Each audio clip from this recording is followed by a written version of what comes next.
Welcome, everyone, to the Game Vault Podcast. I am your host, Tom Schuster. Joining me tonight are Jenny Aquino and Mark Myers.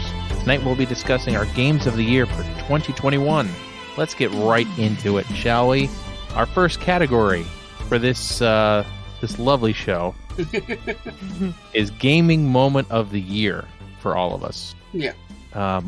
Mark had a very specific idea when he came up with this criteria. So, Mark, why don't you lead us off? Yeah, so like a couple categories in this, I will probably do more than you guys. So I have two. And Jen may have a similar one, or it might be from the same game. And we should say there's going to be spoilers in this podcast. So if this is Game of the Year territory, so be aware of any. Yeah. There's going to be spoilers talked about. If you hear the name of a game, which I will always say before spoiling, and you don't want to be spoiled, just listen to this after you beat the game. So that's the warning. I give everybody 5 seconds to go away if they don't want any of it. Go away. So, all right. So my first gaming moment is from Inscription. It is the very end of the game. Sorry for spoiling it for you, Tom, but I don't know if you're actually going to play it. Who knows at this point? When you go through, and Jenny will know exactly what I mean when I say this, at the end, when the game is being deleted, and you're going through the end, and you play that final card game with Leshy, that moment hit me a way that a card game should not really. The moment that he says, when it starts deleting things and it deletes the scales, and he goes, we don't need to keep score, let's just keep playing. I was like, oh shit. Like, it started cool. Like affecting me emotionally. Like, it was the one moment in that game where I like legitimately wanted to reach in and actually shake his hand. Yeah. Like, it was the way they turned that character around in that game. And then ending it like that is amazing.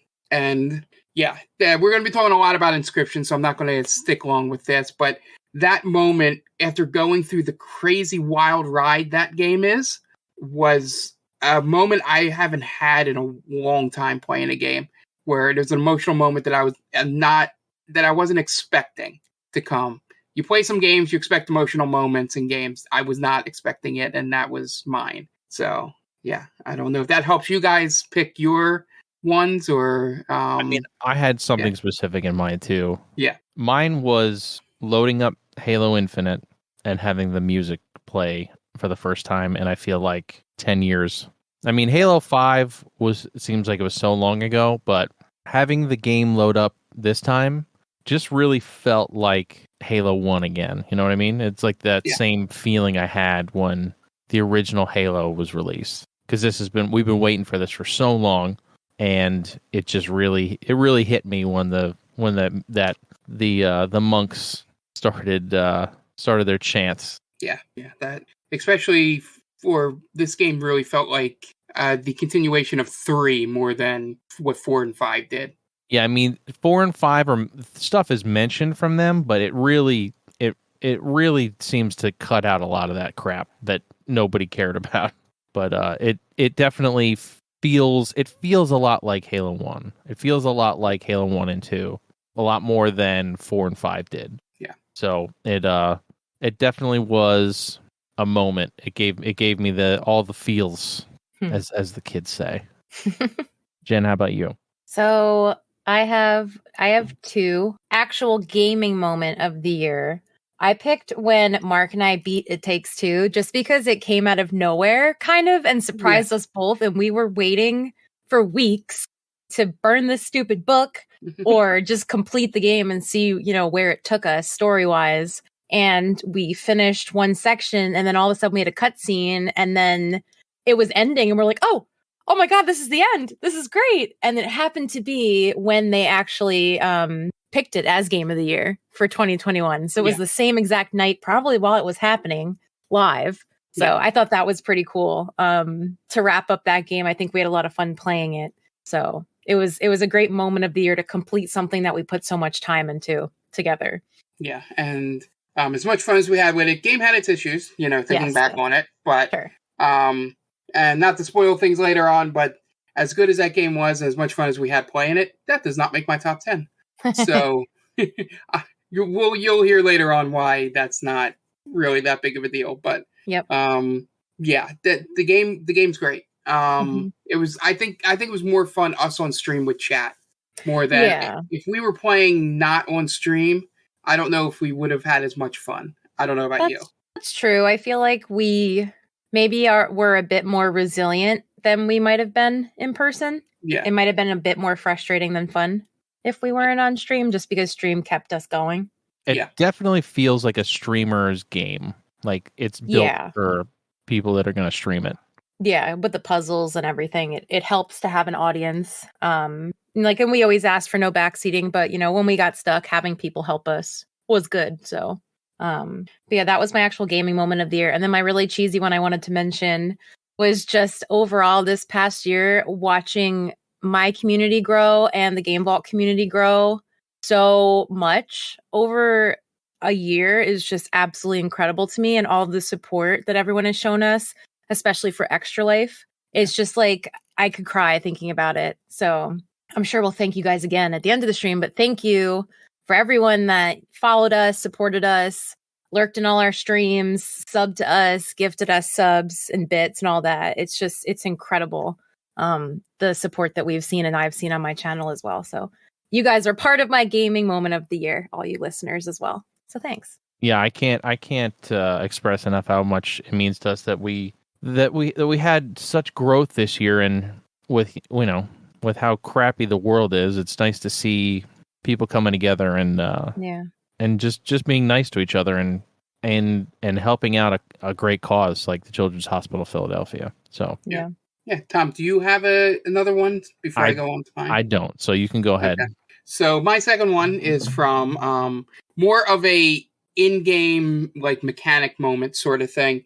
It's from Deathloop, and it was the moment when I was sitting there like looking at the screen when you're between missions, and the light bulb went off in my head, and I instantly knew the route to beat the game. And it was just like, oh shit, this goes here, that goes here, they'll be here, and then the four of them will be in this place, and I got to go. And it just that light bulb moment of those 12 hours of the time loop going through and getting those powers and, repeating all those times, and then just having that light bulb moment of seeing the path to end the game, and then eventually executing it on my second try through it. First try, I got killed getting to the last person I had to kill. So I was so nervous through that last kill, like after I killed the last visionary and was on my way to the end point of the game. And I'm like, don't die the entire time I was running. That whole moment, because that all happened in one session, like when I figured out how to do it and then executed it. And it was just one of those moments in a game where it all clicks. And it was the reason why it was, is near the top of my game of the year. Just for that moment alone. Yeah. Must have been nice to have that moment. Yeah, I was going to say so gratifying, I'm sure. Yeah. It was like up until that point, I couldn't figure out the end, like how to get the last like half of them. Because the first three are pretty simple once you go through it a few times. You complete some of their missions. You're like, okay, I see where I'm going to kill these three. And you know where you're going to kill the one because he's only in one spot. And then it's just piecing the rest together. But yeah, that was a really good moment for me, and it would have been the only moment of the year until I gave in to play Inscription after how excited Jen was about it, even though I was spoiled on the twists and turns in it. But yeah, Deathloop, at least to me, great game. Yeah, that's awesome. I'm glad you had that moment, because we all know I didn't. Anyway, I was waiting for that. Let's move on to our favorite game we played this year. So this category is our favorite game that we played that did not come out this year. So it could be anything. It could be a retro game. It could be a game that came out 2 years ago. It could be a game that came out 20 years ago. So I'm interested to hear what you guys have to say. Yeah. Jen, why don't you start this one off? I have two, because I can't make a decision this year on anything. So I have two. So I'm interested to hear what you guys have. Okay. So I only picked one for this, but I could throw in an honorable mention when it gets back to me. none of you are going to be surprised by this, but I absolutely could not mention this game. My favorite game played this year was Phasmophobia. Big surprise there. Not a surprise to anyone, I'm sure. But you can't deny that whenever you tuned into one of my streams, I was probably playing Phasmo, which means I kind of like it. It was the best game hands down that I played this year. One of my favorite reasons for continuing to play this game endlessly is that it's constantly evolving into a better game with every update. And I pretty much mention new changes almost every podcast, I feel like. It's grown increasingly more scary and challenging, so it hasn't gotten stale for me, which I really appreciate. And it's just so apparent that the dev puts in so much hard work into this game, and this is like his baby. There's actually more amazing changes coming up. If anyone's interested, they actually have an official Phasmo Trello page where you can read up on all the stuff. They're coming up with new avatars, in-game skin purchases, which I'll definitely be getting, new ghost hunting items, new ghost models, and they're actually resetting everyone's levels because they are working with an experience-based leveling system now instead of just leveling up with every game completed. So I think that's really great. That might mean they're coming out of early release soon because that's a really big change. Yeah. But yeah, overall, I would say if you have not given Phasmo a try and you like horror games, I would highly recommend you try it. It's best to play with friends, in my opinion. So if anyone out there listening has wanted to play and doesn't really want to play alone, you are more than welcome to join me anytime. You can message me on our Game Vault Discord or on our Twitter account or on Twitch. I'm always happy to play with anyone, and my friends that I play with are as well. But yeah, Phasmo was, I think I have 800 hours in Phasmo this year. Yeah, so that's impressive. I kind of like it. Yeah, I see that. Mark, how about you? What was your favorite game of the year? So I have to thank Tom for introducing me to a thing that allowed me to play my favorite old game of this year. Wow. Tom introduced me to the completely, totally legal PS3 that I was able to play with. Yep. And I played 80 hours of NCAA 14 in the last 5 months, and remembered how much I love those games, just for stupid shit. I took a couple photos that I need to send Tom if I didn't already. I forget if I did.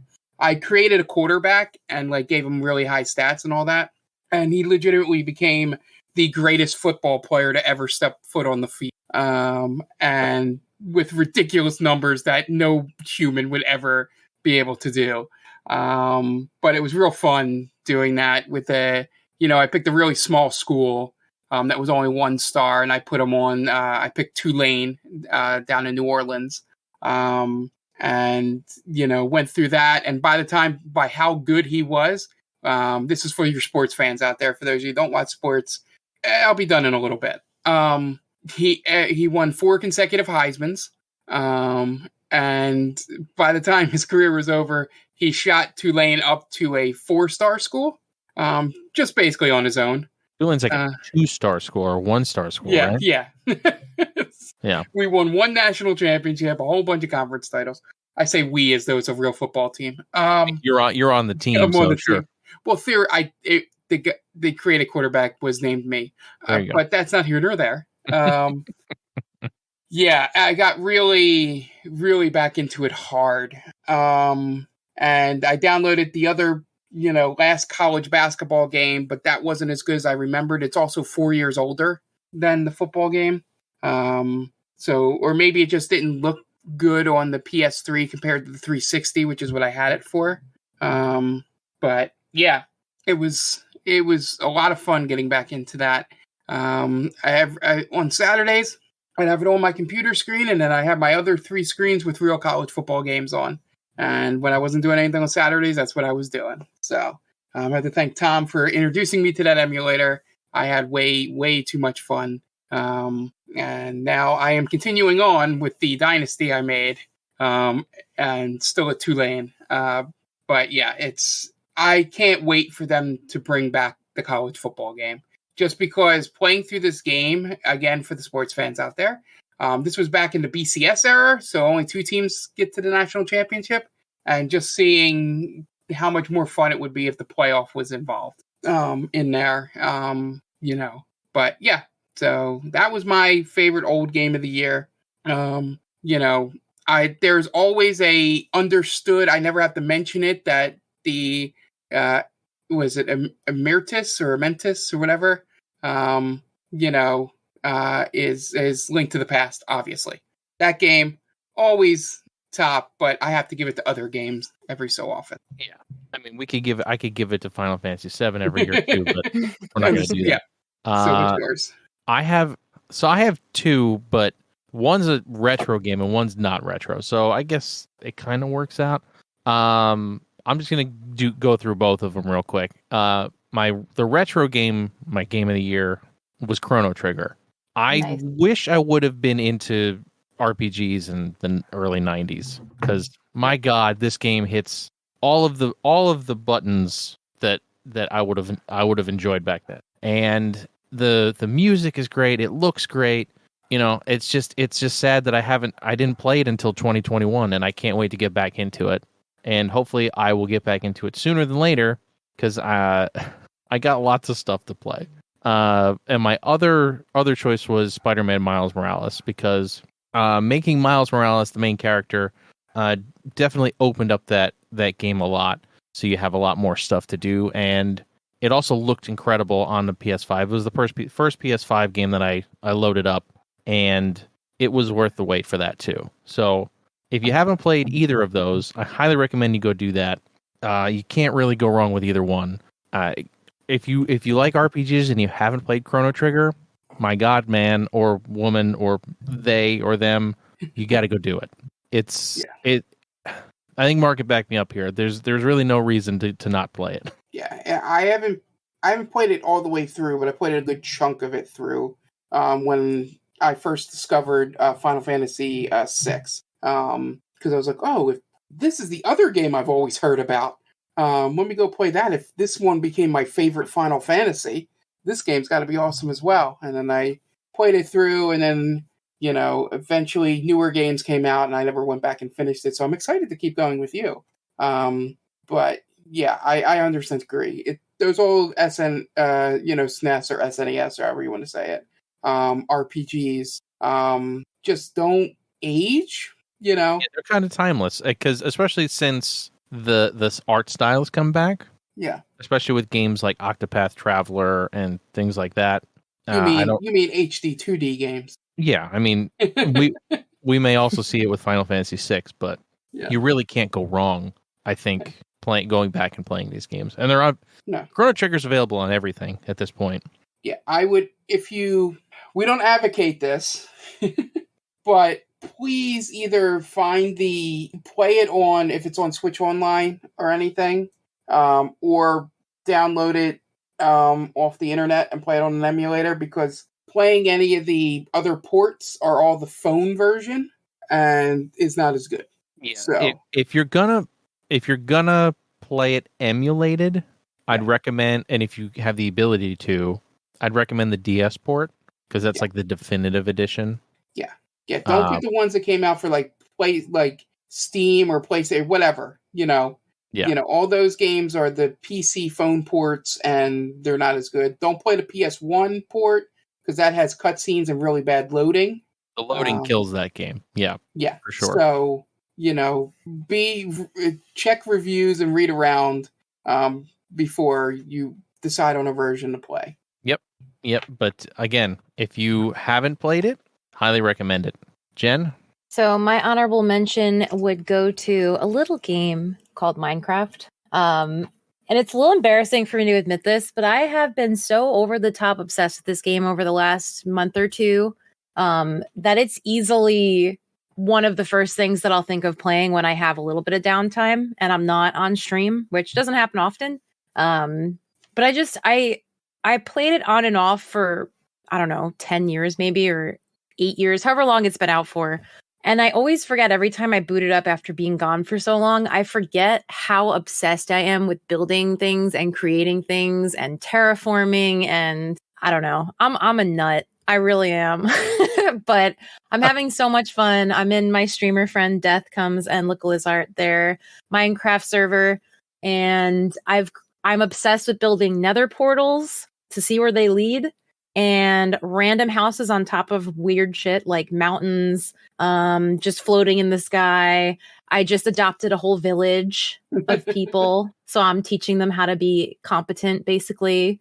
Did you mention that you're raising chickens underground or something? I am raising chickens underground. Mayton tells me it's inhumane, which it probably is, but they have a glass ceiling to see the sun. I'm getting into using, so there's actual mechanics to the game and physics where you can build functioning kind of machines, is a way to put it. So there's this substance called redstone.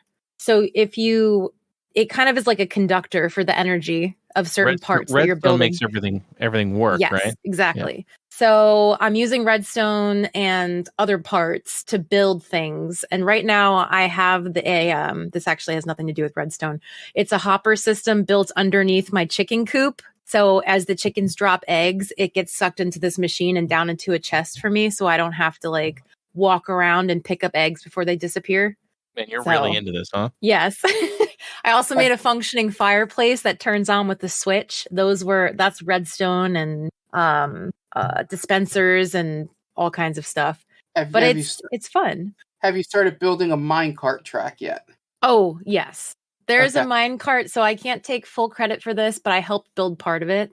So when I established where I was going to live, my main area of residence, I helped continue the track past my house, and then it was mainly Death and a couple other people from the server who built most of it, but we have redstone for that, so it can propel you forward.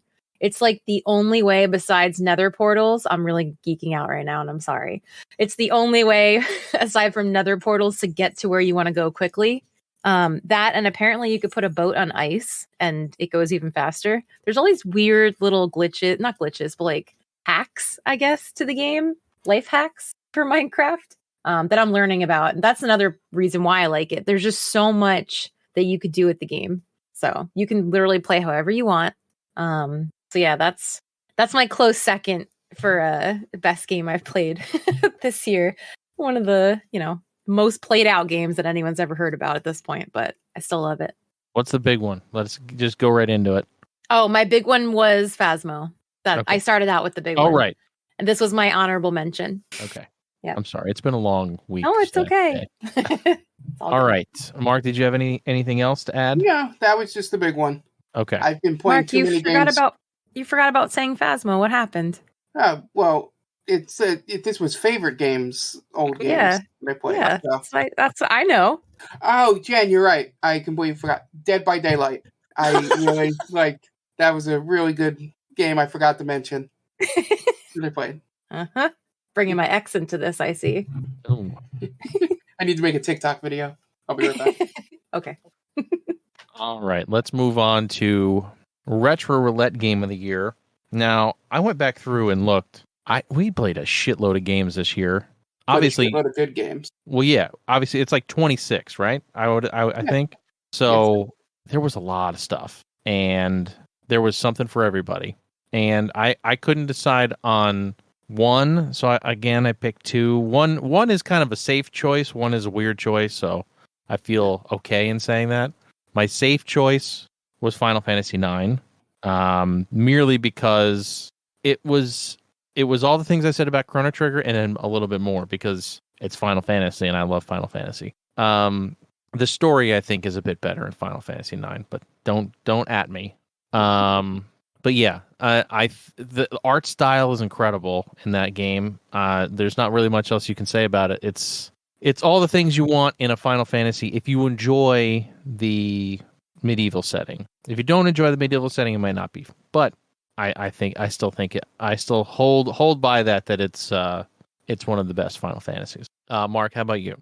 Yeah, so we played a lot of games I really like and were classic games for me. So I'll have some more to mention next time we go around the round robin here. But I'll just say the one game we played that I had never played before, had heard a lot about, is one we probably won't talk about on this podcast, but it's our most recent Retro Roulette and Vagrant Story. From what I played of it, really liked it.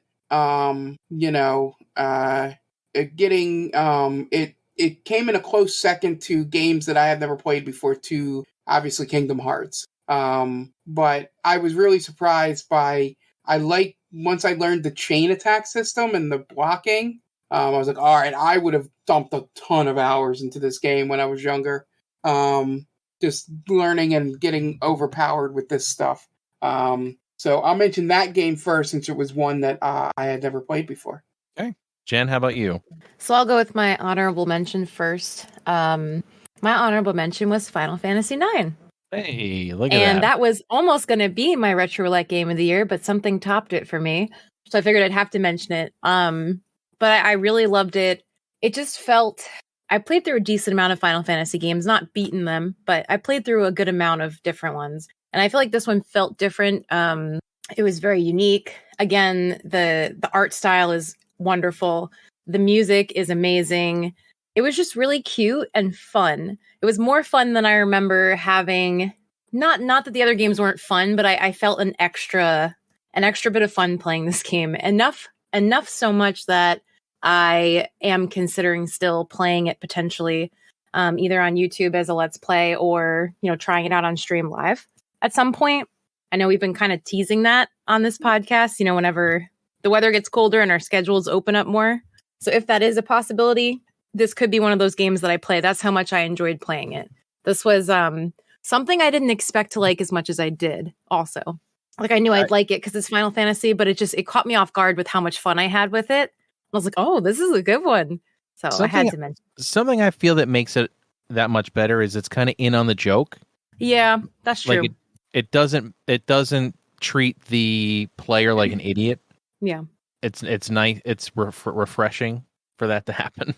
Yeah. Mark, did you have another Retro Roulette game, or should I just go? Yeah, so I'll just keep the train rolling. Not with this specific game, but my second most played Final Fantasy game. That may be my second favorite, but not the second best one I've ever played. But Final Fantasy X. I have purchased that game on 4 different systems, and including PC. And I've beaten it the most out of any Final Fantasy game.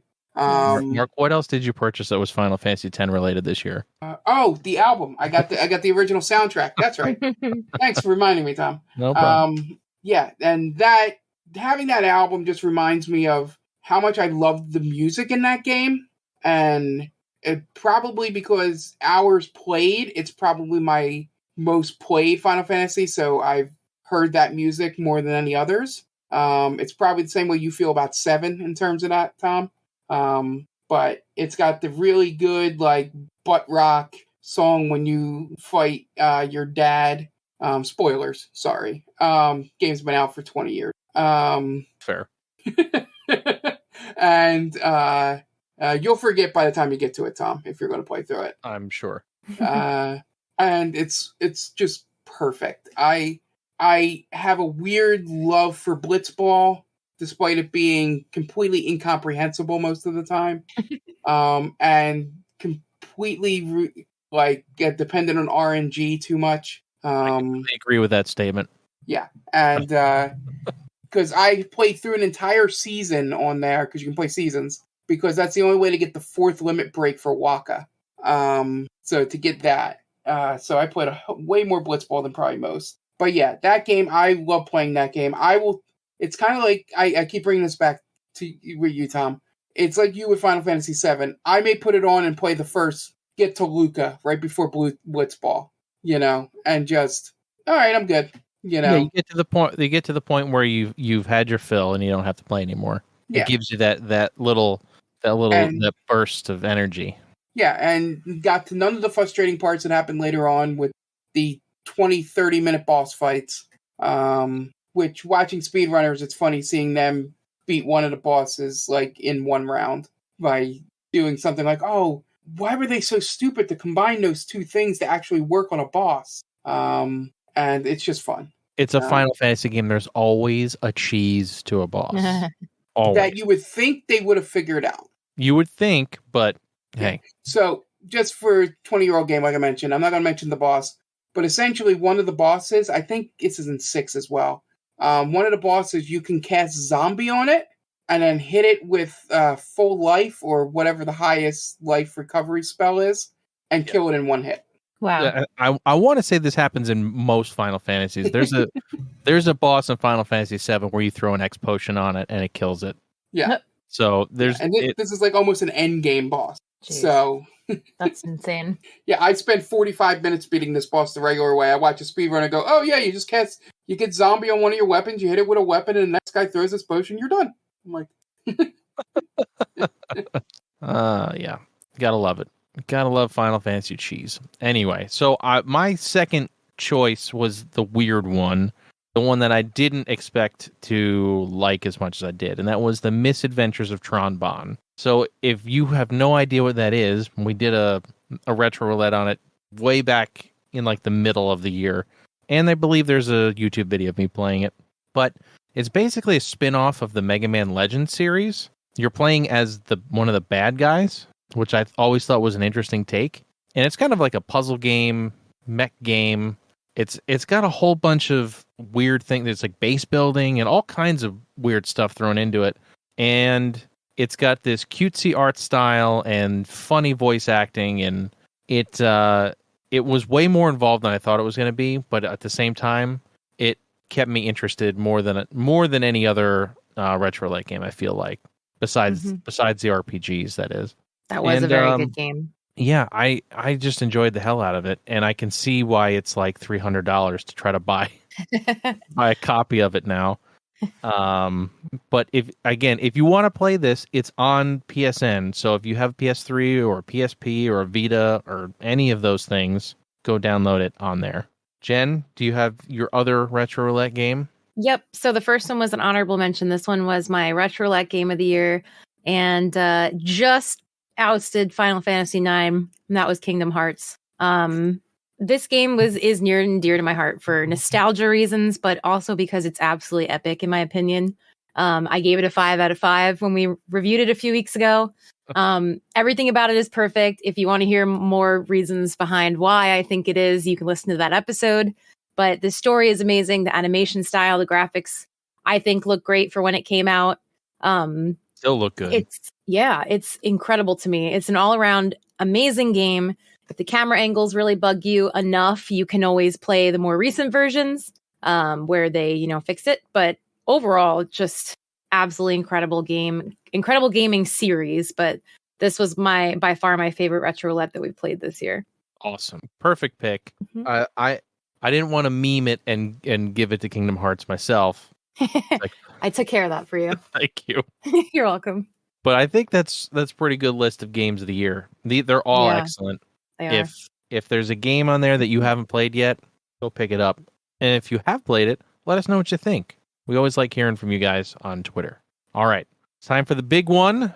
Time for Game of the Year. Right. Now, Mark has he's the only one who's actually played new games this year. I think Jen and I have played like 8 combined between the two of us. Yeah, like actually logged time in. That's probably accurate. Yeah. So Mark's going to lead us off, and then we'll do top 3s, I guess. Yeah. I have a top 3 and an honorable mention, but we can Mark, you can ramble through your top 20 until you get to the top 3. It is actually 20 because I forgot a game. Oh damn. Oh my god, I was kidding. So I will say 10 through 20. Well, I'll say 10 through 15 are not in any order. The bottom 15 are in order. Not in order, but like they are definitely bottom 5 games. So let me start with an honorable mention because I didn't want to do a DLC. So Intermission would have been high on the list for me, but I played so many other new games I didn't need to use it as one of the games. But it would have been high if I did include it. I really enjoyed playing that game. Probably Final Fantasy VII Remake is the one that, spoiler alert, is the one that competes for Final Fantasy X for my second favorite Final Fantasy of all time. And at times, there's times where I consider maybe making Remake jump 6, which is saying a lot if you know me. So Intermission, great game. They did a really good job with Yuffie, and the end of that game is so heartbreaking, and that is played perfectly. And then you get the after credits Marvel like thing, which made me like stand up out of my chair when they did that. So that's my honorable mention. So in order, from the bottom, bottom game is Biomutant. Didn't play enough of it, bounced off of it. That's the only reason it is below 12 minutes. Fuck that game. Another game that I didn't play much of, and I didn't know really where to put it, even though I did enjoy it, is Poppy Playtime. Then Bloodshore, Humankind, which is a 4X like Civilization type game. Back for Blood. Then Age of Empires 4, which I didn't play enough of to justify it being in the top. And then where I'll start getting slightly controversial, Halo Infinite, because I didn't play the campaign, just multiplayer, and I didn't play enough of it. And I had to put it there because the one right above it is Vanguard, because I played a shitload of that multiplayer, played it a lot more. They're basically tied. And I think that gets me to my top 10. Looking there. There may be a game I forgot that I played, or a game that I didn't think came out in 2021. I was depending on Backloggery to like let me know 2021. And also I played most of the sports games that come out, but they don't count. So top 10, and these are in order. Number 10 is Boyfriend Dungeon. I like the roguelike aspect of it, and stuff like that. Forza 5, had a lot of fun playing that game and destroying Tom's record for stunt like drifting thing, which he probably beat me by at this point. Death's Door comes in at 8. Enjoyed it a lot, but there were better games I played. Unpacking. Jen, I think you would really enjoy this game. Yeah, it's very calming, and just basically you're unpacking throughout a girl's Okay. when she moves from house to house. So it's very good music, great. Wildermyth, which is the D&D like procedurally generated game, which is a really cool concept. But I didn't play enough of it to really have a full opinion on it. And then we get into the top 5 here, with number 5 being Hitman 3. And yes, Hitman 3 came out this year. I still can't believe that. And number 4 is Life is Strange True Colors. Okay. I really love that game. It's probably I like it more than the original Life is Strange, because it improves on all of those concepts and storytelling that game did. Put it in a non-high school environment, and so I connected to it a little bit more. And Alex Chen might be the best protagonist they've had in that game. There's other crazy stuff in the last 20% of it that falls off, but I highly recommend it if you like those type of games. So I'll let you guys do talking because I have 3 more games left. Okay. Jen, did you have any honorable mentions or anything? Yeah, so I have my game of the year. I can do a 2, 3, and then an honorable mention as well, like you had said, Tom. Yeah, I'm going to start with the honorable mention. So if you want to start with that, go ahead. Sure. So my honorable mention is a little game called Devour. This game really surprised me. I remember when I first saw the cover image for this game, and this is a really crappy way to judge a game, but also I feel like everyone does it. This game looked really rough, in my opinion. Like, the graphics made me think this was a really ugly game and really dumb. But good thing I didn't judge it by that, because playing it, I absolutely love it. It's a horror game, if you couldn't tell by the name. It's extremely difficult. It's nearly impossible to play solo. And it's super scary and intense at times. It takes a lot of teamwork. I think I've explained it in the past, where it's kind of like if Dead by Daylight and Phasmo had a baby, sort of. This would kind of fit somewhere in there. You don't play as the demon woman, possessed woman that's trying to kill you. But it's a game that I'd like to play more, I think, on stream going forward, because it's just a lot of fun. It's definitely not for everybody. I am a vegetarian, if people listening did not hear. So there's a part where you have to sacrifice baby goats. They're demon goats. So that's what I try to tell myself. That's my least favorite part of the game, actually. Makes you feel a little better. Yeah. Yeah. I keep telling myself they're demons. But it's unfortunate that they're, baby goats, because they're really cute. But there's a lot of like flashing lights, and for someone that like Tom, who does not like horror, I would absolutely say do not play this game.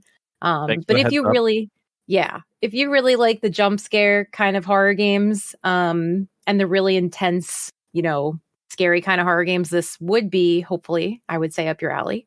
But yeah, like I said, this game really surprised me this year, and it came out in January of this year. So that was my honorable mention for Game of the Year. Nice. Yeah. My honorable mention for Game of the Year is Cruisin' Blast for the Switch. Oh. Yes. Mark, did you play Cruisin' Blast? No, I did not play Cruisin' Blast. Well, here's your recommendation right now. I'm sure it's on sale. It's got to be. They're doing eShop sales right now. So there's 2 games I'm looking for to buy on sale.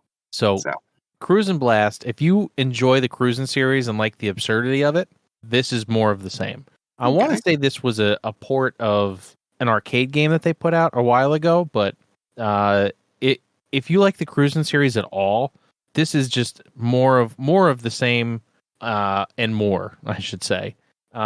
It's goofy, it's fast, it's just a lot of fun. There's drifting, there's takeouts, like Burnout style takedowns for opponents. You can wheelie and flip over cars and stuff. It's just a lot of fun. There's a lot of stuff going on the screen at all times, and it's one of those games where you can pick up for like 15-20 minutes and be good, or you can pick it up and play for 2 hours and still be good. So I highly recommend Cruisin' Blast if you haven't played it. That's my honorable mention. All right, Mark, top 3. Okay. Are you guys doing 3 as well? Because I have top 3, yes. Okay, so I'm going to actually have Jen start the top 3. I forgot to mention a game in there. But the funny part is we had talked about it earlier in the podcast. So I forgot to mention It Takes Two on my list. It would have been not in the top 10. So it would have been around the Call of Duty Vanguard thing. But I'll talk a little bit about it here. We'll say honorable mention, quote unquote, for me. Yeah, I really like the co-op aspect of that game. It's probably the best of that I've played in a while. Like, it didn't feel forced. It felt very much like a game that you could play with just about anyone. Not any skill level. You have to have some kind of skill because there's a lot of double hitting buttons and timing and all that. But like, I feel like I could play that with my nieces, and not be as frustrated as I was trying to play co-op the Sackboy game, Little Big Planet. So yeah, that's my I'll leave that one because I knew people would mention it because I had said it earlier and then did not bringing up it on my list. But yeah, It Takes Two. I recommend if you have someone to play it with that you really like playing co-op games with, it's worth picking up. Only one of you has to buy it because there's a friends pass that you can play it for free. That's the coolest part about it, is that you don't actually have to own the game. If your friend owns it, then you can play it with them. Yeah, but luckily on our end, I think me and Jen both bought the game. So when my save crashed and got deleted, we didn't have to start from the beginning. Yes, that was very lucky. We would not have beaten it. Yeah. So I'll mention that, and then I'll let you guys start off the number 3. All right, Jen, go ahead. Okay.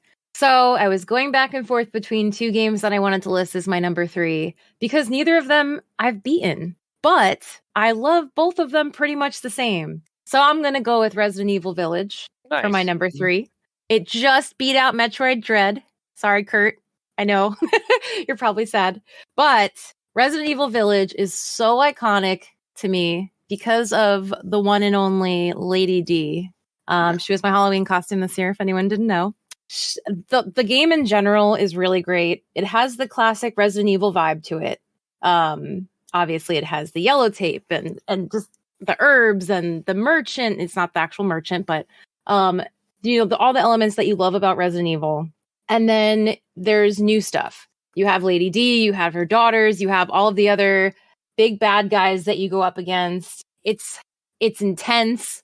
You still have the puzzle aspects to it, like trying to figure out where to go while you're being chased and trying to navigate through this really tiny town, the village, without being murdered. So it's a lot of fun. I feel like the difficulty the difficulty isn't so astronomical that it's not fun. And when you die, I don't mind, going through it again and again and again, because eventually you get it. But it's just a really well done game. It looks great. It plays well if you mess around with the settings and you're trying to stream it at the same time. But if you're not trying to stream it, in my opinion, it plays great. It's just all around a really fun game. And I think I would say if you're a fan of Resident Evil, I would definitely recommend, if you haven't played Village, I would pick it up and play it. It's awesome. And I will be beating it eventually. I stopped playing it on stream. But as much as I've played, it was enough to make it in my top 3. That's how much fun I had with it. I was going to ask, yes. how far did you get? Did you get through the second place? I am currently in the second place now. Okay. Yeah. Let me know when you're gonna play that. I'll drive on over. I want to see you go through that second place. Yeah. I'm excited. It's so good. Yeah. So, and also the ridiculousness of the end of that game, I need to talk to you about when you get there. I didn't play it. I watched a couple Let's Plays of it because I knew I wasn't going to have the chance to play it during the time of year it came out. And I'm excited for you when you get through it. Sweet. All right. My number 3 is Halo Infinite. Nice. I know the game just came out, and some people may be upset that I put it at number 3, but I've only played about 4 or 5 games this year, so people may be upset that it's not higher, but it's on the damn list, so there. I was going to say, Tom, I put it at 11 or 12, so the hate will flow to me. Yeah. Like I said earlier in the podcast, this game feels a lot more like Halo 1 and 2 did. It does something really cool. Once you get out of the first level, it does kind of a linear open world style of a game. And I thought that was really interesting take on Halo, because Halo generally is levels. It's you beat this level, then you go to the next level. You beat this level, you go to the next level. But this kind of gives you stuff to do in between. So it makes it a lot more interesting in that there's other stuff you can do in between doing the missions, and I really like that. I feel like it really adds a lot to the total part of the game. Again, the music is still amazing. I'm really glad that they delayed it, because it wouldn't be as good as it is now if they left it the way it was. It would have been not even close to the same type of game, I feel like. Granted, there are still lots of problems. Like I played on Game Pass, and every once in a while I'll go to play it and it'll tell me, "Oh, you need to purchase this." And I go, "No, I don't. I have freaking Game Pass Ultimate. I should be able to play it whenever I want." And every once in a while you run into an issue and a crash. A crash on a console is something I've never had before, but for some reason this game likes to do it every once in a while.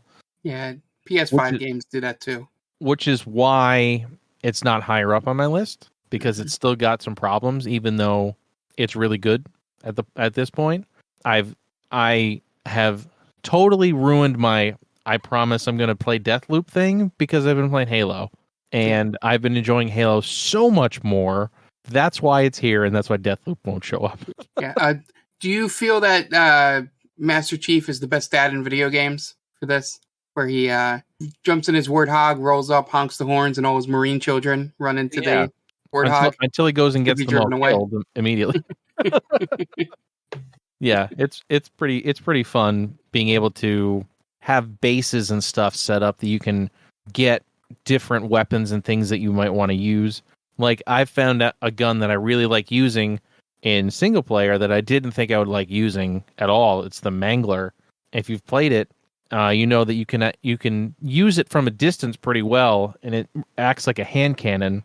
And at the same time, if you get close enough to people and you like reloading and you get stuck with no ammo, it does more damage with melee because it's got a blade on the end of it. So it's pretty cool in that sense, and you can then unlock the ability to pick up those weapons whenever you want. Like if you beat certain boss battles, I guess you'd call them. Yeah. You could unlock the ability to get their weapons and pick them up whenever you want. So that I thought that was really cool. It's a really good addition to this. And it's not overwhelming. You know, like when you get an Assassin's Creed or a Watch Dogs or a Grand Theft Auto, and you beat that first mission, and then all of a sudden there's 8,000 things on your map. It's not like that. There's only a few things that show up, as well as the main mission, and you can choose to do them or you don't have to. You could go through everything without doing any of these missions. They're totally optional. You don't have to do them. But me, I like to do side quests and get upgrades and stuff like that. So I do them. But so far, Halo Infinite has been awesome. I just hope it continues to work. You nicely, in the middle of that, segued into my number 3, which is Deathloop.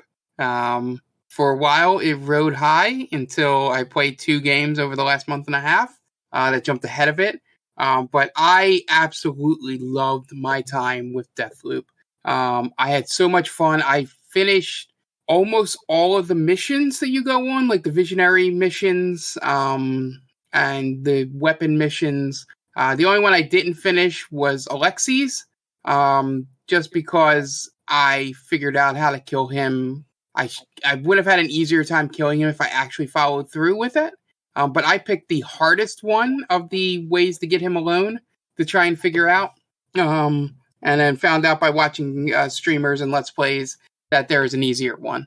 So, yeah, the weapon system, the run-based, rogue, Metrovania, roguelike, whatever, genre of game. This is great. Getting, having that, a burst of happiness when you see like better colored loot pop up, and you get a purple and you're like, oh, that's best. Okay. Now my thing reloads really quickly. And going through and getting upgrades for the I'll call them boons, but they call them something else. That the 2 powers that you would use the most. And then just fully leveling them up. So, you can go through the game a lot easier once you do that. And it helps you by doing a lot of that stuff. It helps you learn the levels, which makes it easier when you're going through that final run. So yeah, enjoyed this game. I love the way the guns worked, in that I knew what guns to use in what situation.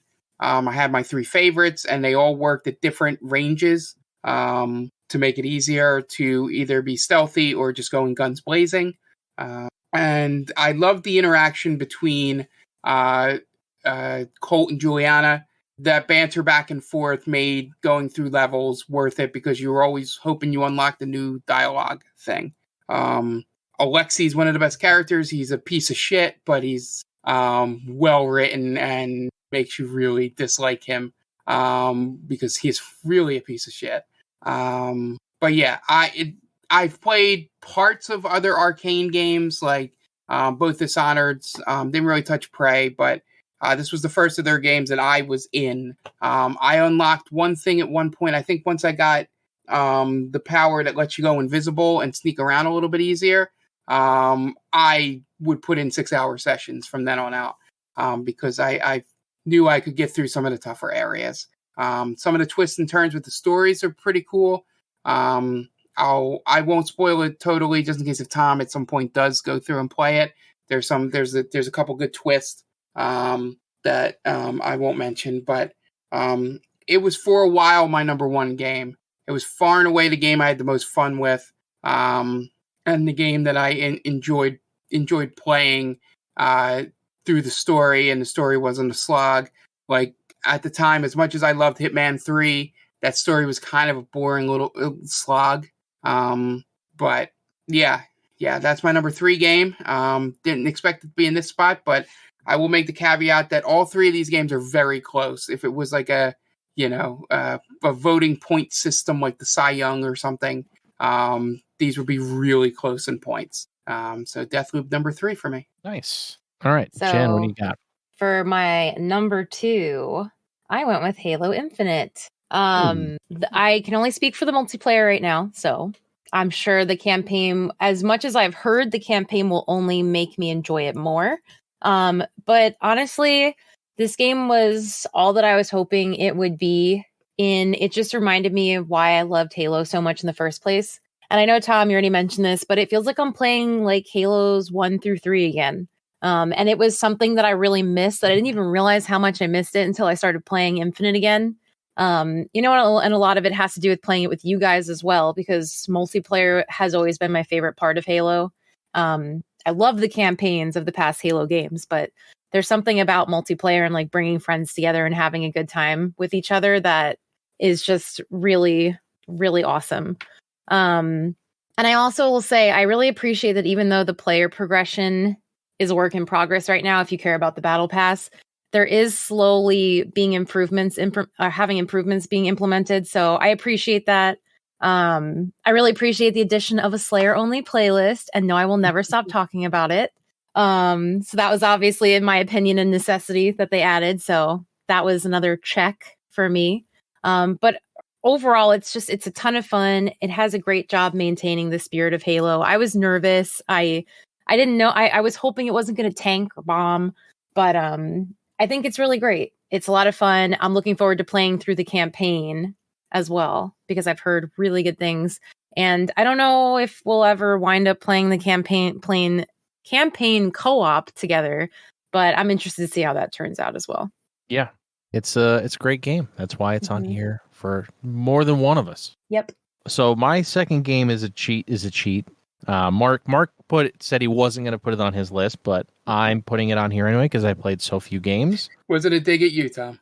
I know, but mine is Final Fantasy VII Remake Intergrade. It's really cool to see a new story in Final Fantasy VII. You knew about Yuffie in the original game, but you didn't really get to see her backstory or see where she came from or what she was doing before you picked her up. And this is kind of a perfect way to integrate her into the story. And I really liked her play style. That's something that I didn't hear talked about too much. She has a really interesting play style where you can either be a ranged attacker or you can get in close and attack melee and do magic attacks. So she's very well rounded, and I can't wait to see when they put her into Final Fantasy Remake Part 2, because generally, if you play the original game, you can get her almost immediately, I think, after COM, but it's really rare that you can get, like, it's a 12% chance or something that you run into her at that point. So I'm interested to see if they either tell a side story at the same time with the main cast, or if they decide to throw her in there and make it more interesting right off the bat. The only thing that makes me nervous is that the combat in this game, while great, I hope doesn't open the door for how they introduce other characters into the game. I understand what you're saying, but I think that they'll only do this for possibly one other character. Yeah. I don't think they'll do it for every character. I think this is just we have this other story we want to tell, and we're going to tell it. Yeah, and for we're not trying to beat around the bush. What we're talking about is that you don't actually control the second character in intermission. Right. You can tell him to do things, and you can sort of synergize with him. But then again, he's not a character in Final Fantasy VII, so maybe that's the way they get out of it. But it just made me nervous, especially for the way they rushed with Red 13 in the original game.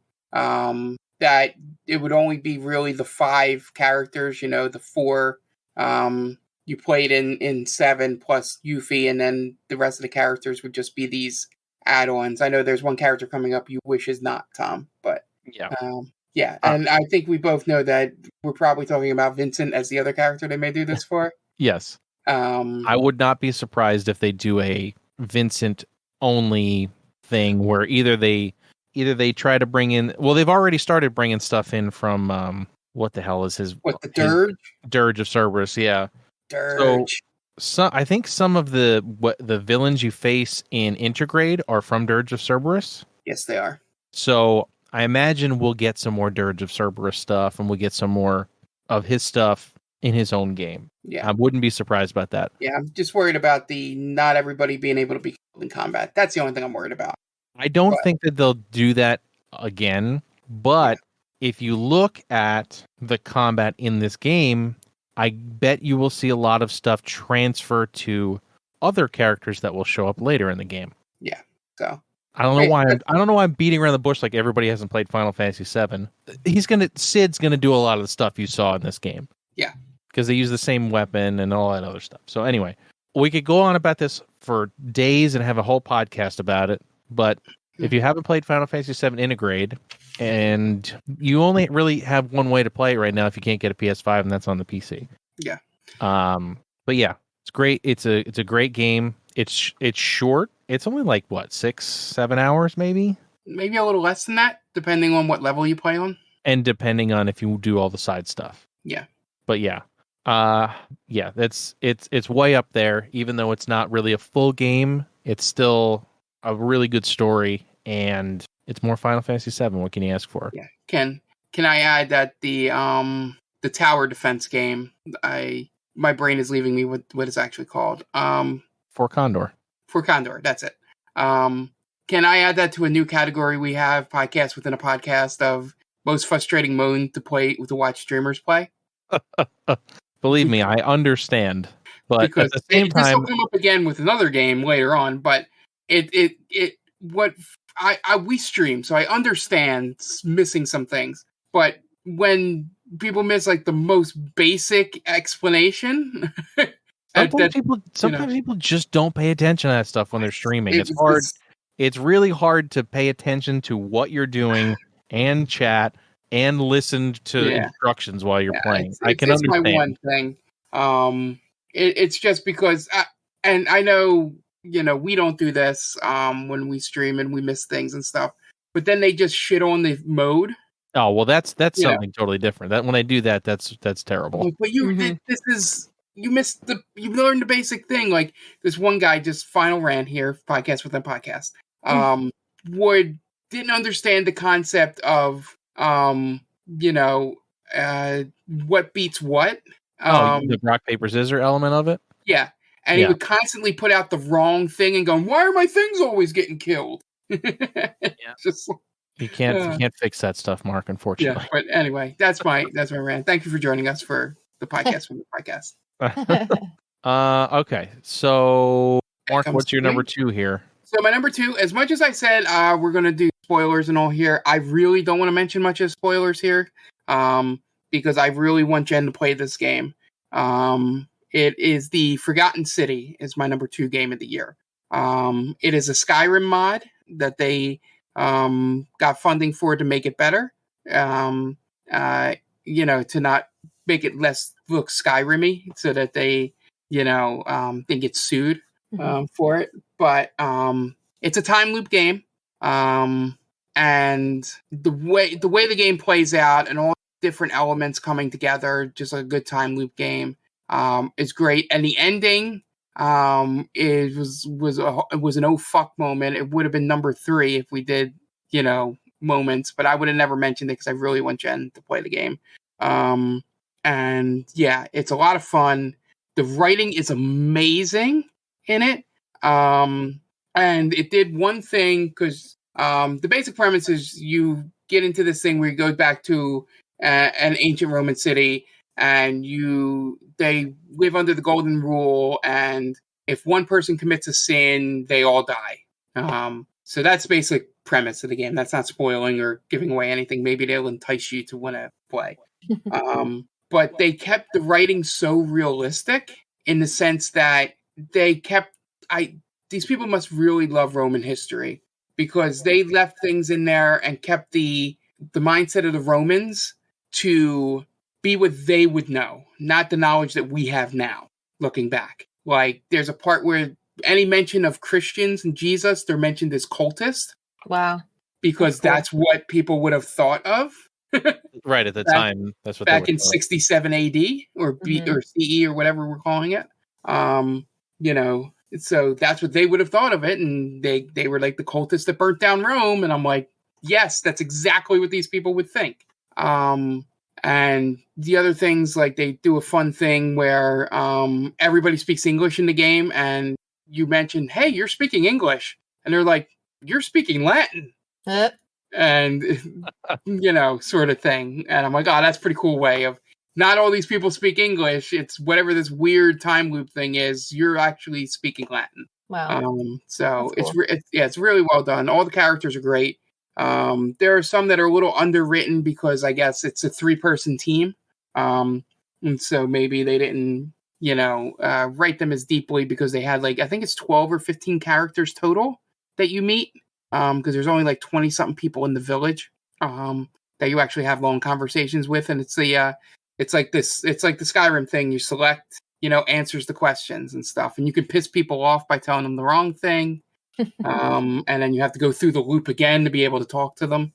But yeah, it's pretty fun. I played it on a whim only because someone told me it was 4 to 6 hours. Because I had heard a lot of really good things about it. And I'm like, I don't need to add another long game, at the end of the year. But hearing 4 to 6 hours, I was like, all right, I'm in. That's like a weekend or two, to get through it. So I highly, highly recommend this game. And I hope at some point when the other members on the podcast play through it, or at least one of them, I would love to talk to somebody about this game. So Cool. Awesome. All right, Jen. Is it that time? It's that time. What is your boy. game of the year? All right. So my game of the year is Inscription. Jen, can we just geek out right now? Yeah. I'm about to geek out. It's my number one game of the year too. Nice. So I wanted to keep this spoiler light, but maybe it's spoiler medium if that's the thing, because it's not spoiler heavy, but it's spoiler medium. I spoiled a really big thing in the game. So. Okay. Yeah. Well, I'm going to go into something similar too. Okay. So as soon as I booted up this game and started playing through the first chapter, I knew that it was most likely going to be my game of the year. And I actually mentioned it to Dan, and he was like, seriously, you just started playing it. How could you possibly know that? Because that's how quickly this game hooked me. I've personally always loved card games, so I was interested immediately in the concept of it. But what I especially appreciate about this game is how it merges some really unique details to the card game itself. For example, in the first chapter, you're playing against Leshy, who, side note, is an actual creature of the forest from Slavic mythology, which is called a Leshy. So when I learned that by watching The Witcher, and I looked it up online to make sure it was legit before I messaged Mark, but I was like, Mark, Leshy's an actual Leshy. I thought that was really cool. Mm-hmm. But you're playing against him, and he morphs into these different bosses that you meet along your path. And for every extra point you score against him beyond the minimum that you need to win, he rewards you in gold teeth. Oh, yeah. And then you can cash them in for added benefits. You can also use extra add-ons to give yourself an edge in the game, or dig yourself out if you're losing. Like, you can cut an opponent's card with scissors. There's a squirrel jar, which gives you an extra card, and you really need it sometimes. And you can even choose to cover your ears, Tom. Gouge your eye out and put it on the point scale to weigh it back in your favor. Which, by the way, I know we're doing spoiler medium, so but I'm spoiler medium. The knife is very important to advance the game. Yeah, it is. So don't be afraid to use the knife. Yes. Without saying exactly what it's for, yes, absolutely. And it's also cool because after you gouge your eye out for the rest of that game until something else happens, your vision's all blurry. And you can really only see out of one eye. So you only have you don't really have the depth perception that you would have with two eyes. And your ears are ringing because you're in pain. Just the level of detail they put into that is great. And then, of course, the card game itself is addicting as hell, especially in the first chapter. It's by far my favorite chapter. I think a lot of people would agree with that. Yeah. It's moving on. I mean, the horror aspect to it lessens. It's definitely not too scary for people who don't like horror. That's why I keep saying, Tom, if you ever get a chance to try it, I would definitely recommend it, because it's not that typical game that you'd find in a horror genre like Devour, Phasmo, Dead by Daylight. It's not gory. It's not super scary. It's just eerie in a unique way where you're like, this is really interesting. Should I be creeped out right now? But nothing ever happens, nothing jumps out at you. You just have this eerie feeling. There are also great mini games and puzzles throughout the chapters, which can give you bonuses or an edge, but are not necessary to win most of them. So you don't have to worry if you got them all, or follow an online guide unless you want to. But they're also not that super difficult to pick up on. No. And then after the first chapter, spoiler medium, they introduce found footage, which is when I realized oh shit, this game is more in depth. Like there's an actual story going on here. I did not expect it to have a story. And going in, I had only watched gameplay for maybe a half hour tops, and it was just of the card game in the first chapter, so I didn't know what to expect. So I was very, very genuinely pleased to see levels of complexity built into the game. And this is probably going to be spoiler heavy, but as Mark mentioned before, there are emotional moments in this game too, which really caught me off guard. The part that got me the most was, I know, Mark, you mentioned a good one. The end of the game, it starts deleting itself, and the characters are aware of their deaths. Like they know that they're going to die because the game is deleting itself. And the part that got me the most was in the last card game, you're playing against the wizard, who they kind of made it seem like he could be like, I guess, one of the main. He's not a good guy. No, but he kind of seems like he might have been the most powerful among all of them at one point. Yeah. But he's, the whole time, you're watching the game delete itself from around you, like your cards are disappearing and it's glitching and it's very cool. And he keeps saying like, I don't want to die. Like, why did you do this? You don't understand what you've done. This was, this means something to me. And in the very end, he's literally being deleted and he's struggling to crawl up to you. And he's saying, I need to shake your hand. I need to like show you that respect. And right before he reaches you, he disappears. And I sat there and I was like, oh my God, like, I feel so bad. I feel like I just, like, I killed somebody a little bit. It's like, damn. We can talk about this if we ever do our Inscription spoiler cast, but in depth is that there's a side thing that involves him and someone else that if you figure it out, you have no feelings for that character at that point. Well, that's good to know. Yeah. Because it made me real sad. Yeah, because then you obviously did not find the side thing. No. But yeah, as Jen said, I'll just go into mine. We'll let Tom do his number one after this. But yeah, I the closest I ever played card games were like the ones in Final Fantasy. I had mentioned to Jen, this is the most I've gotten into one since Gwent in Witcher 3 of really trying to learn how to master it. It was the same for me too. Literally Gwent was the last one that I really was into. Yeah, learning curve in the beginning was a little steep, and once I got the hang of it, with putting all the concepts together, which is maybe why swinging back to the podcast, watching other people who don't understand the squirrel concept play through it for 2 hours is like me wanting to throw my computer out the window. I'm like, I'll just say it real quick to Jen. Jen, this guy puts the squirrel on the table, not in front of the card that's coming onto the playing surface, just a blank space.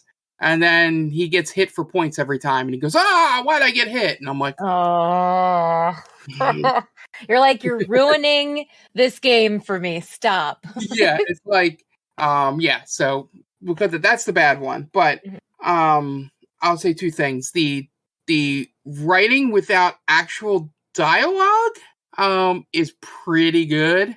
The way they sort of slow feed the twist are great. I knew about the first twist from listening to the Nextlander podcast do their spoiler thing. And I don't think I grasped what the second twist is. Spoiler medium, there's 3 acts to this game. There's a twist in each. I didn't know the third twist. I was like, oh, okay. I get it. I can see why. Yeah, okay. And then I wish, speaking of the card game, that they mix the two from the game from Act 3 with the game from Act 1. Because there's a concept that's in the Act 3 game that I think would really help the Act 1 game. And it's the ability to destroy cards without having to sacrifice them. Yeah. And yeah. So really fun. It's so fun that there's like 3 to 4 hours of video of me playing through the endless run mode of Act 1. And I didn't do it on that stream, but I have beaten it twice with the challenges on, gotten all the way through. And it's just the first act, Jen. Real fun. It's free. It's called Casey's Mod. For those of you to play the game, you'll get a good laugh out of that. The fun part is the real guy, I believe has a YouTube channel playing that character, Jen. Okay. because this game goes real deep in that there's an actual ARG Yeah. That's connected to it another. that has Yeah. like a 30-something page Google Doc. So with people solving the puzzles and this other history, mainly talking about the old data that's mentioned a lot in the game. There's so much to this. This game came out of nowhere. It had what I call the Oxenfree moment, where it was a game I just picked up in December, or probably late November in this case, and it became my game of the year halfway through. Yeah. Like, the music's great. The ambient noise in each of the boss battles, how each of them are different, the look, the fake you out one at the end of the game made me laugh out loud in a very tense, somber moment. Me and Jen can talk about that off air. But yeah, all the stuff introduced, I want to play everything that was in this game as a separate game. That is how good it is. I highly recommend everyone playing it if you like card games. For sure. And if you don't like card games, at least give it a try and pay attention to the tutorial in the beginning. It does the basic concepts that'll be easy for you to build on as you go in. If you don't pay attention to the tutorial, you're going to struggle and lose a lot. Yeah. And yeah, it's just great. It's probably one of the best games I've played in a few years. In that it makes me want to keep playing it. I want to play through that, the mode. I mean, it's been a long 2021 because I was just going to compare it to Hades, which was my 2020 game, where I just kept playing it after beating the actual story of the game. In Hades, I'm not to the actual real ending. I got the true ending in this game. Because I saw a couple of the side stuff that you missed, Jen, to get the full picture. But yeah, I know me and Jen could probably do a whole nother podcast another time about this and still go for our normal hour and a half. There's so much to pick apart in this game. And Tom, you will absolutely love the second act. Yes. We're not saying that facetiously. No, really. The first thing I thought of when it transitioned to the second act was like, Tom needs to play this. Yeah. So either play through it or you'll get it and play it, or I will stream it and play through the story to let you see that point, because I should be able to get to it pretty quickly now that I know what I'm doing. But yeah, and it does, I'll say the final word about it, favorite thing it does, because I've never seen any other games do it, and it sticks to its guns in what the game is about, is once the credits roll and you get through everything, the game closes. Yep. And you go to desktop. Let's say it closes to desktop. It's super immersive like that. Yes. Yeah. There's other elements during the game where you're like, a small shred of you is like, what if this is really happening? Because it's super immersive. That would be spoiler heavy again. It's a good and avoid going back into that. But all this praising and stuff we're doing for this game is probably old hat to people that played Pony Island. This guy's first game, because he does a lot of the same, immersive weird shit in that game too. Jen, you might want to look for that if that's on sale. Sure. But yeah, it's real good. I'm going to remember his name after the podcast, but yeah, just look up, the creator of this game, and I'm going to probably play his next game, just because of this. I saw Pony Island played, then never played it, then played through this. I'm like, all right, this is someone I'm going to follow and play, their games. So, yeah, sorry to take up a good bit of that time there, Tom. But me and Jen have been holding in talking about this for weeks. So, not a sorry problem. to blurt it all out. That's what this podcast is for, Mark, for all the blurting. All right, so my game of the year should come as no surprise to anyone. It's Forza Horizon 5. Yeah. It's just one of those games where there's always something to do, and I can get lost for hours playing it. Generally these days, I will play a game for an hour and then turn it off. Like I can't do the I'm going to sit here and play for 6 hours thing anymore. I just can't. I don't. I think I've gained ADD in my old age, because I'll play for like an hour, but like, all right, I need to go do something else. I need to get something else done. But for whatever reason in Forza Horizon 5, and pretty much every Forza Horizon before this, but especially this one, I can just sit there and just drive around and find something to do because there's always something else to do. It doesn't have to be a race. It doesn't have to be like the story missions. It can be anything. And there's always like weekly events and daily events and seasonal events. They have different seasons in the game. You can do different stuff during the seasons. And it's super easy to pick up and play. There's no learning curve. You can set it to as easy or as hard as you want.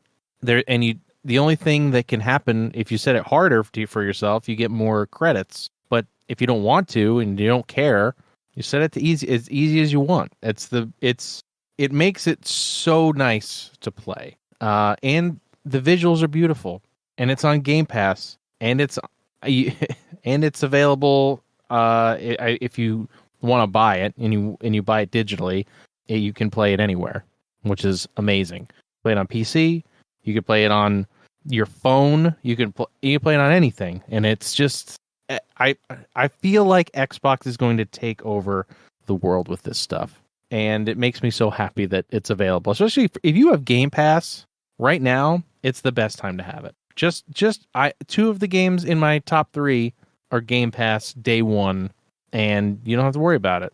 You can purchase it later if you want, used from GameStop, and have a disc if you really want to. But if you're paying for Game Pass, I mean, you could get it for $1 right now if you don't have it, and play both of these games for a month and never get Game Pass again. It's really amazing, and I can't talk enough about Forza. Again, you can customize everything. You can customize the paint. You can customize vinyls and wraps for the cars.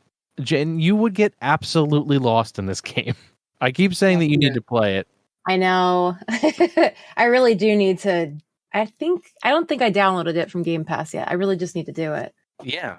I mean, like, you think you'd get lost in Minecraft? Like, if you want to like design, you can do all kinds of wraps and imports and stuff. Like you can import files and stuff and turn them into vinyl wraps for cars. And I feel like you would just go to town on the car customization. Probably. Again, yep. Like, people, that's just all they do in the game, and that's cool.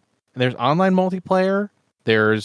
I personally have never touched that, but you can. I feel like most of the people who play Forza Horizon play the online multiplayer, but I don't. There's way too much other stuff to do that's the last thing I'm thinking about.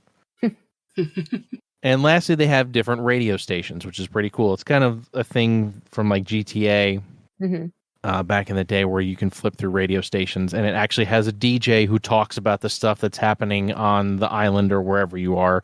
And it says like, oh, this thing's happening, you should go check that out, or this thing's happening, and oh, our they call you superstar. Our superstar has done this, this, and this. It's really cool and really immersive.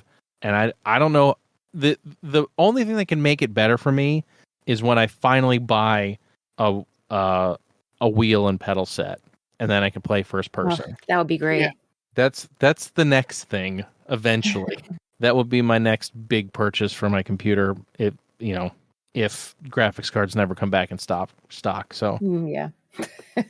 That's another podcast. But yeah, so Forza Horizon 5 is my game of the year, but it sounds like the game of the year for our podcast is Inscription. So I think they both get the seal of approval, but overall, our game of the year is Inscription, and hopefully I'll get to play it a little in 2022 as I beat all of these other games and get a little bit of the backlog cleared out. Hell yeah. But yeah, that's going to do it for this. We're not going to do Retro Roulette this week. We had way too much stuff going on. We are going to spin the wheel, though, so we're going to have 2 Retro Roulettes next week. Double the pleasure, double the fun. So, let's spin the wheel.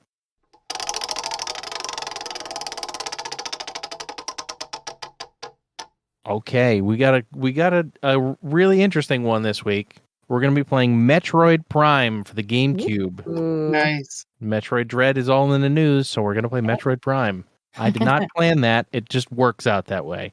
Awesome. So yeah, so be on the lookout for that.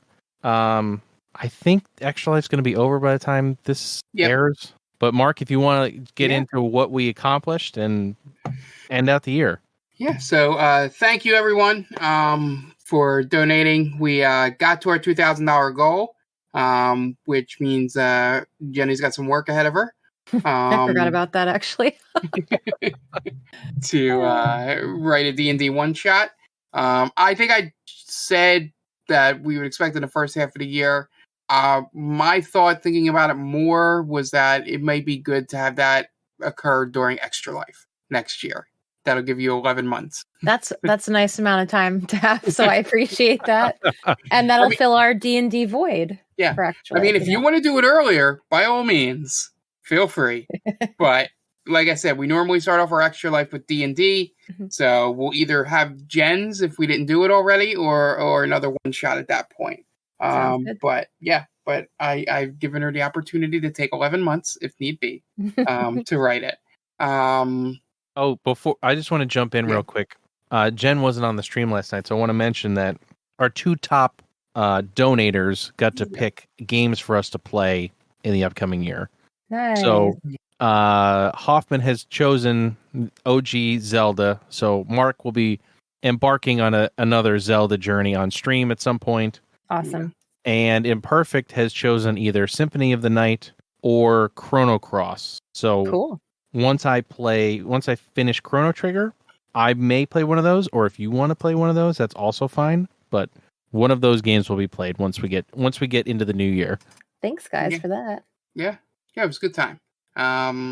So Stranger Jamie's last episode will be out by the time this airs. Thank you everyone that listened. It was a fun time doing it. We're still going to do D&D, but just not record it.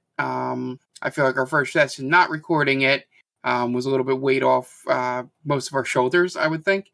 Not in a bad way, but just, we didn't have to worry about act breaks and recording equipment failing and just all of that back-end production stuff for the first time in 4 years, and actually played D&D. Like I said, we'll probably, if we do anything, it'll be one-shots in the future that we'll put on podcast or air live on Twitch. So thank you again for all the support.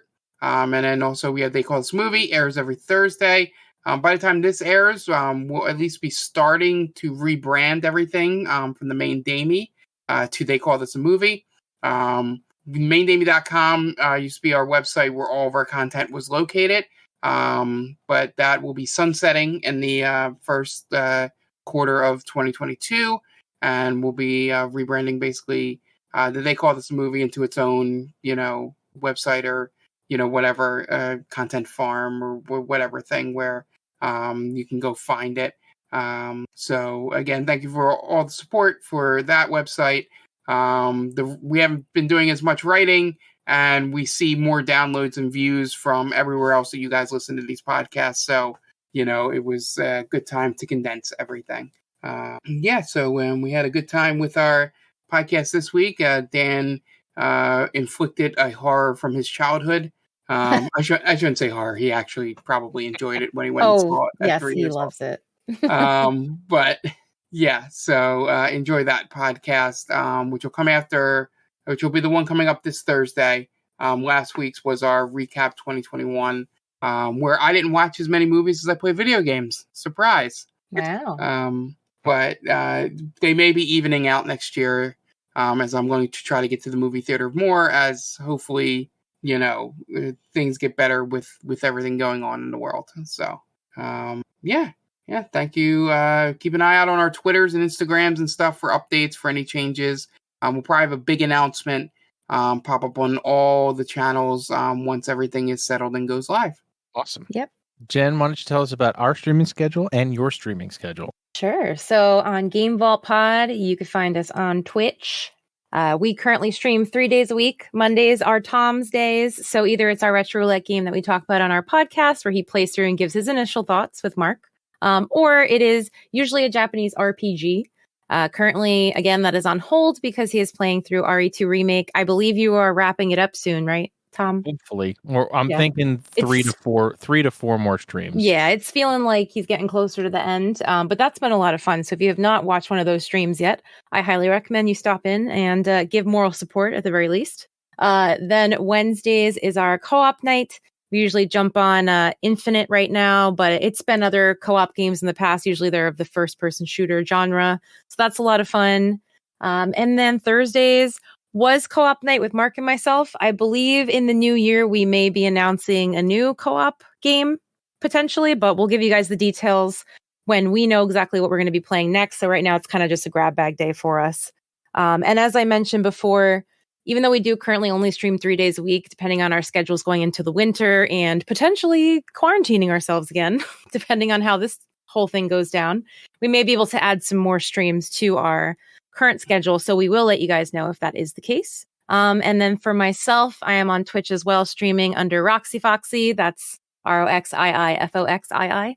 I am a horror variety streamer, so if you like Phasmo, Dead by Daylight, Devour, Ghost Hunters Corp, all those kinds of games and a couple other random things thrown in there, I would appreciate you stopping by and saying hi.